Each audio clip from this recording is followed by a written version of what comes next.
get along and really have a wonderful future. But we're not doing that. We have, coming back to your what's going on in the States, this little cabal, which is keeping this secret, all these secrets about what has happened in the last 60 years, and which, in my opinion, is probably beholden in some way or allied in some way to the banking and oil industries. Yes.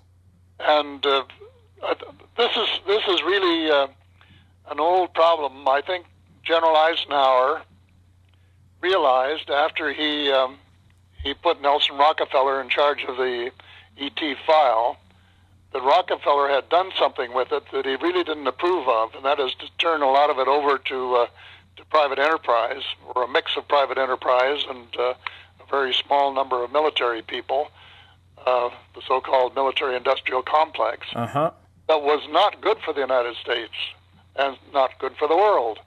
And he warned us, but we haven't paid any attention to him. This is our problem here on Earth, that we don't listen when somebody says, hey, heads up, something's going on.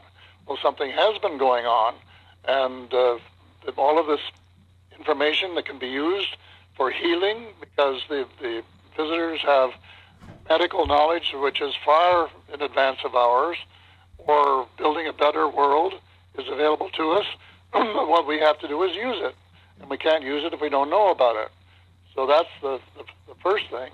Well, then the same sort of group, one of the four sisters, I call them in my book, the banking monopoly, worldwide banking monopoly, is making slaves of us all. And we go along, excuse me, I'm a little trouble with my voice here, I'll try and get through it. We have a situation Do you want to take where the banking monopoly is creating nearly all of the new money that's created in the world, and creating it all as debt. It's all debt on which interest has to be paid. And no one creates any money with which to pay the interest on that debt. So the only way to pay the interest is to keep on borrowing more and more and going deeper and deeper into debt. And that's exactly what we've been doing, and especially since the advent of Friedmanism in the 1970s, right, when the banking system was changed even more, and we allowed deregulation and the banks to increase their leverage from what were bad enough multiples in those days to the ridiculous multiples now, say 20 to 1, where some private individuals can lend the same money to 20 different people and collect interest on it from each one. This is just absolutely insane. So all of this has been going on without being talked about. And it's almost impossible to get the mainstream media to be the least bit interested. So that's what I've really referred to at the outset when I said that world leaders who have been hypnotized by these people are just sleepwalking toward disaster.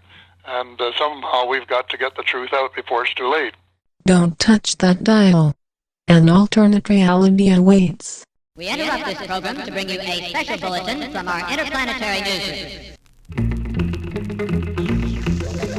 Visit us on the internet, where you can find the programming schedule, calendar of events, listen or download previous broadcasts, and find out how to get involved with this station. www.ckdu.ca.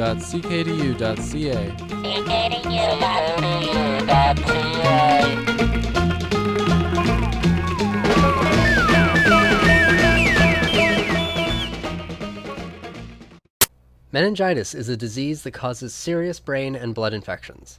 10% of those who get the disease die. Children get a vaccine that protects them from one type of meningitis.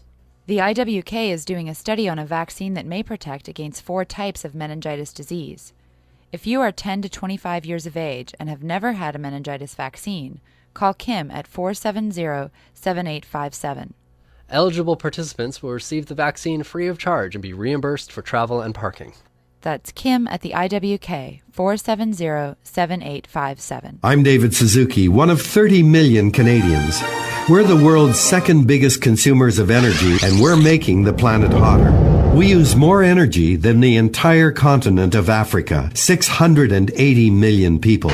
Cutting your heat and energy use by just 10% will make a positive difference, combating global warming as well as ensuring a better tomorrow for our children. The future is in your hands. Cool the planet. Find out how at davidsuzuki.org. The world will never be the same. You're listening to the Unified Field. Your lipstick is smeared sad. I adore you. I always have. And every time you overdose, I rush to intensive care. Another said I stare before you disappear. If this is the last dance, this is the last dance. Then save it for me, baby. If this is the last dance, this is the last dance. Then save it for me, baby. Save it for me, baby.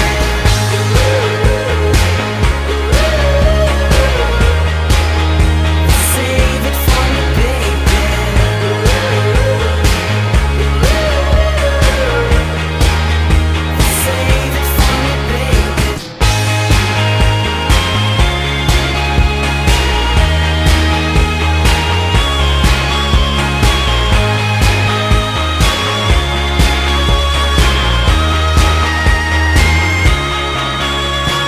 This is the last dance. This is the last dance. Save it for me, baby. This is the last dance. This is the last dance. The Ravenettes' Last Dance. Welcome back to the Unified Field, and this is the Paul Hellyer interview. Without further ado, here we go. UFR CKDU 88.1 FM, Atlanta, Canada's only paranormal radio broadcast. So that's what I've really referred to at the outset when I said that world leaders who have been hypnotized by these people are just sleepwalking toward disaster. And somehow we've got to get the truth out before it's too late. Man, it is so refreshing to talk to you, Paul. Unbelievable. This book is fantastic. I want to make a quick segue here into what you're talking about. You mentioned this cabal. Do you think that this information, this information about extraterrestrial presence on Earth, our enslavement, our tunnel vision, do you think this information about ETs will become common knowledge and change all that through some kind of blanket statement by the government, as posited by researchers such as the Stevens, Bassett, and Greer, who of which you personally know and was originally briefed by in the early days of your piqued interest, or by researchers on the ground like Leslie Kane, you, and all the other grassroots organizations trying to make the world a better place? So I think it's going to be a slow process. Yeah. I was disappointed, actually, that Kane, who must know more than she says, wants to set up another study. Yeah, an office, a government office. Yeah, I think it's too late for another study, and I don't know what would make anyone think that the government's going to give them a few $1 million to prove that they're liars. I hear you on that one. And so, you know, the only hope is that the people like the ones that are mentioned in my book and the ones that appeared at the press conference leader and recently and so on can make enough noise that that eventually the pressure will be on. Other countries, as Leslie pointed out, are beginning to open up, just beginning. And what they're doing, letting out these case histories, is not really proving very much except UFOs are real. Mm-hmm. But what they do not reveal is the contacts that have been made with governments, probably maybe including our own at some stage.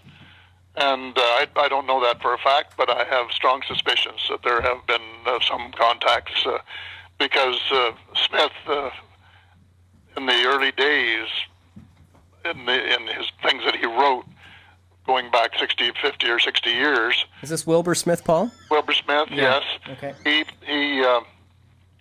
He certainly talked as if the information he was giving had come directly from extraterrestrials, and he had a very high opinion of them. So I think there's been so much more, and there is so much more than we know about, that we just have to keep on hammering away and doing what we can.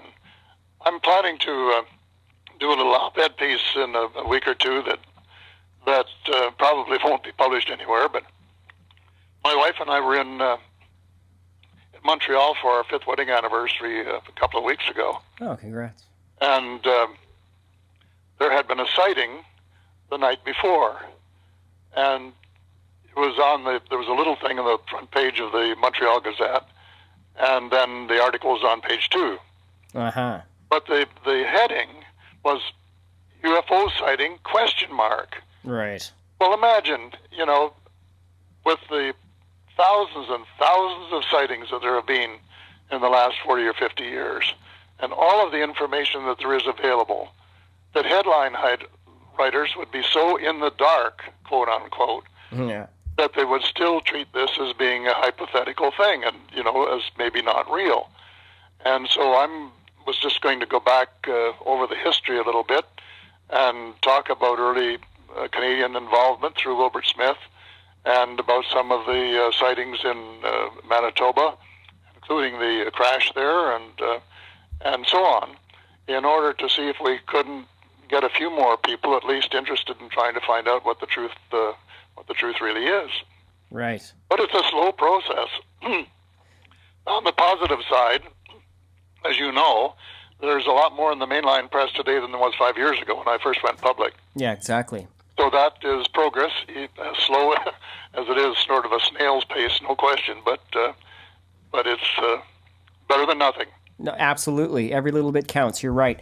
Paul, I want to make a little change of direction here. When I was reading Chapter 3 of your book, you mentioned Stanley Fulhelm early in the chapter, who, of course, is a former NORAD employee and published a book called Challenges of Change. Right. He was also, I'm just talking to everyone out in Radioland here also that are not familiar with him. He's a flight lieutenant captain, as well as a fighter controller who scrambled jets to check out alien spacecraft, quote unquote, back in the early 60s, and coincidentally was a prisoner of war in Poland in WW2. He recounts some of his experiences with you, Paul, for the book.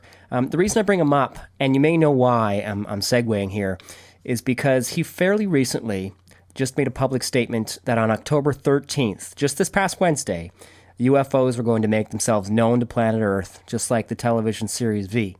Now, that really kind of upset me because A, it never happened, and just like it never happened with Blossom Goodchild, and B, where does one get the nerve to make a statement like that? Do you have any info as to why this happened, or why he would say something like this? Do you have any knowledge about that? No, I really don't.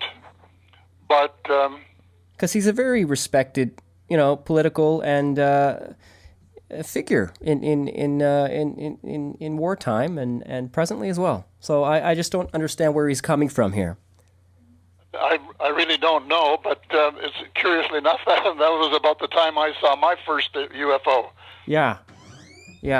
I'd never seen one until last weekend, Thanksgiving weekend, and I saw one at Muskoka when we were up for the Thanksgiving holiday. Oh, excuse me. Did you say last week?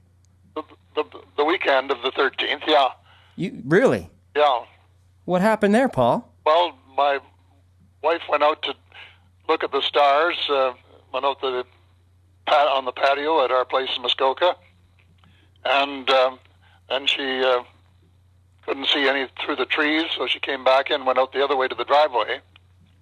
For some reason, I put on my hat and followed her out, and of course, our eyes weren't really adjusted very much, but she looked up in the western sky and said, "Oh, there's a star," and I looked, and there it was, and then I turned for some reason and looked in the eastern sky. I said, "Oh, look, there's a much brighter one in the eastern sky."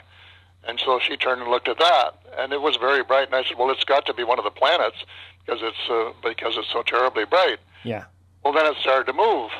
Okay. And we both watched carefully, and every once in a while it moved. And I said, hey, stars don't move.